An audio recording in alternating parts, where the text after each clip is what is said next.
Well, winter's upon us. Well, kind of. We're not quite there yet, but that means we're getting our yards ready for the winter months. And Perry Stothart from Classic Landscapes and Ellerslie Gift and Garden joins us this morning. Good morning, Per.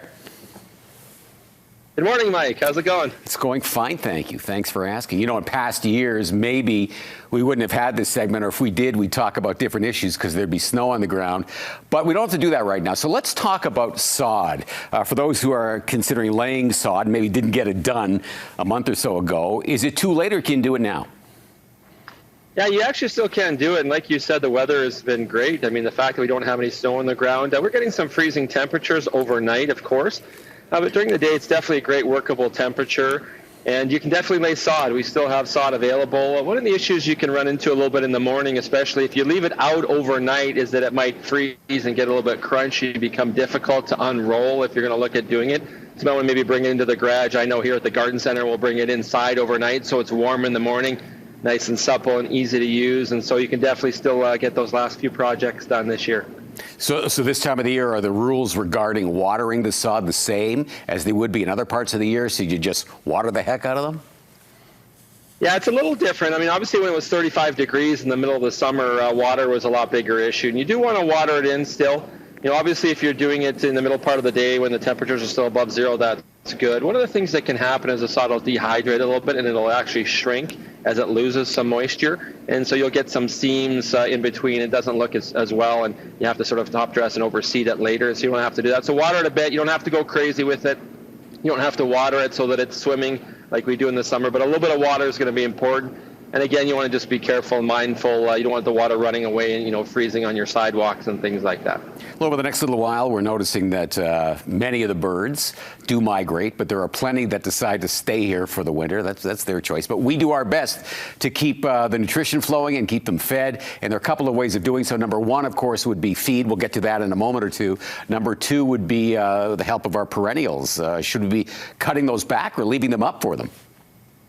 Yeah, for sure. If you have perennials that have seed heads on them and, you know, things like maybe echinacea or different coneflowers, there's many perennials that have seed heads. I would just leave them. You know, having them poke up through the snow and things is actually a cool look to give some winter interest as well, just aesthetically. But obviously they'll provide some, you know, further benefits in terms of feeding the birds. You know, things like our flowering crabs, mountain ash trees, you know, the bunches of orange or red berries. Cedar waxwings love those in the winters.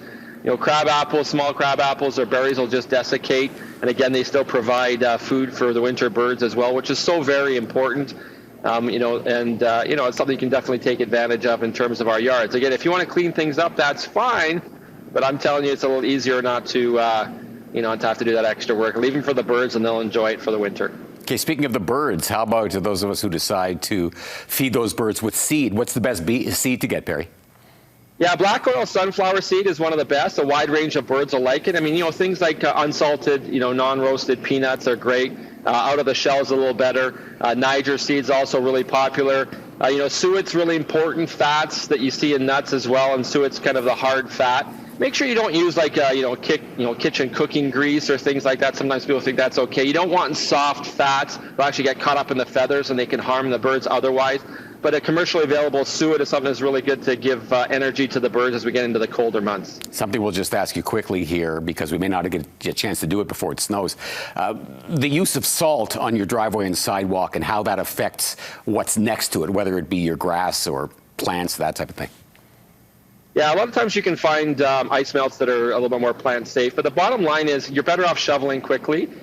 If you're using ice melt as a way to, you know, take away the work of shoveling, it's going to sit there and you can actually get some damage to your turf and plants because it is a salt. It'll dry them out and they can't get the water back with frozen ground. So use ice melt when you have to. Obviously we want to be safe, but minimize it as much as you can and make sure you're just not being haphazard with its use overall. Thank you, Perry. Talk to you soon. All right, take care.